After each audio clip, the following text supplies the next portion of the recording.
Hello friends, இந்த வீடியோவில் நம்ம வீட்டுக்கிட்ட நமக்கே தெரியாமல் சில செடிகள்லாம் வளர்ந்துருக்கும். அதோட யூஸஸும் நமக்கு தெரியாது.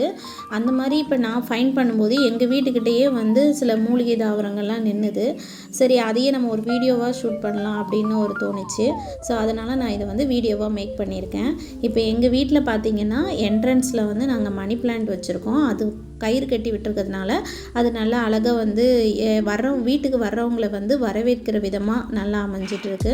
அப்புறம் கத்தாழை செடி, அது திஷ்டிக்கு நல்லதுன்னு சொல்லுவாங்க. நிறைய மெடிக்கல் யூசஸ்லாம் இருக்குது. இருந்தாலும் நம்ம நார்மலாக எல்லார் வீட்லேயுமே கத்தாழை வச்சுருப்போம். காரணம் கேட்டிங்கன்னா அது திஷ்டிக்காக வச்சுருக்கோம் அப்படிம்பாங்க. ப்ளஸ் நம்ம ஹெல்த்துக்காகவும் நம்ம அதை யூஸ் பண்ணிக்கலாம். அதுக்கப்புறம் கற்பூரவள்ளி செடி, துளசி செடி இதெல்லாம் வச்சுருக்கோம். இப்போ கற்பூரவள்ளி செடியெலாம் அந்த கொம்பு உடச்சி வச்சாலே போதும், உங்களுக்கு அது முளைக்க ஆரம்பிச்சிடும். கற்பூரவள்ளியும் துளசியும் பார்த்துக்கிட்டிங்க அப்படின்னா சளி, இருமல் இதுக்கு கஷாயம் வச்சு கொடுத்தீங்கன்னா உடனே உங்களுக்கு சரியாயிடும்.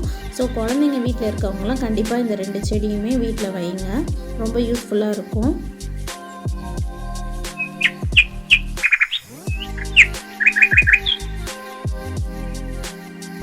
This video sponsored by genreviews.online. Friends, இது புளிச்சக்கீரை, நாட்டுக்கீரைன்னு சொல்லுவாங்க. இது காலையில் பார்த்திங்கன்னா நிறைய ஃப்ளவர்ஸ் இருக்கும். இதை பார்க்கும்போதே மனசுக்கு ரொம்ப சந்தோஷமாக இருக்கும். ஆனால் இந்த பூ சாயங்காலம் பார்த்திங்க அப்படின்னா சுருங்கிடும். அந்த 1 டே மட்டும்தான் இந்த பூ இருக்கும். இந்த பூவும் மருத்துவ குணம் வாய்ந்தது, செடியும் நமக்கு மருத்துவ குணம் வாய்ந்தது தான். இது தொட்டால் சினிங்கி.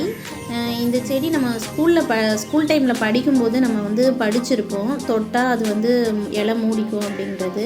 அதை இப்போ நம்ம ரீசனாக பார்க்கும்போது ரொம்ப சந்தோஷமாக இருந்தது. அது நம்மளுமே தொட்டு பார்க்கும்போது அந்த இலைகள்லாம் பாருங்களேன் மூடிக்குது, ரொம்ப நல்லா இருக்குல்ல. இதோட பூ பார்த்திங்கன்னா இதுதான் அதோட பூவு. இது தூதுவளை செடி. இது சளி, இருமல் எல்லாத்துக்குமே நல்லா கேட்கும். துளசி, இது வெண் துளசின்னு சொல்லுவாங்க. இது இந்த ஏரியாவில் நிறையவே வளர்ந்து நிற்கிது. இது எங்கள் வீட்டு வாசலில் நாங்கள் வைக்கவே இல்லை, ஆனால் கரெக்டாக நம்ம வச்ச மாதிரி வீட்டு என்ட்ரன்ஸில் வாசலில் தானாகவே வளர்ந்தது. ரொம்ப சந்தோஷமாக இருந்தது இதை பார்க்குறப்ப எனக்கு. இது ரணக்கல்லின்னு சொல்லுவாங்க. இது எங்கள் வீட்டு மாடியில் வச்சுருக்கோம் நாங்கள்.